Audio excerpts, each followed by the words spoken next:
Chapter 13. The Aftermath. Daybreak and the storm had passed, but the sounds of water were everywhere. The air was filled with the dripping sounds of mountain runoff and the sloshing sounds of flooded streams.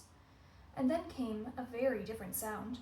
It was the clanging sound made when a robot slips on a wet rock. There were quite a few clangs that morning. As Roz worked her way downhill, she scanned the aftermath of the storm. Giant mounds of mud and debris had formed below the cliffs. The island's central river had crested its banks and spilled into the nearby fields and forests.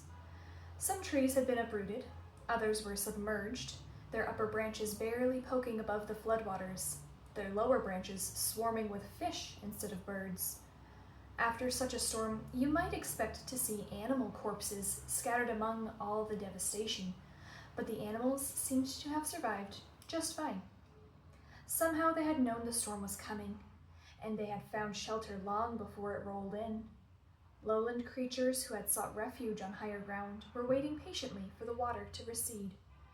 Deer were wading through flooded fields. Beavers were busily collecting a trove of fallen branches. Geese honked in the sky before splashing down into a watery section of the forest. Clearly, the animals were experts at survival. Clearly, the robot was not. Roz was crusted with mud and grit, so she gave herself another good cleaning, but that only revealed her dents and scratches. They were really starting to add up.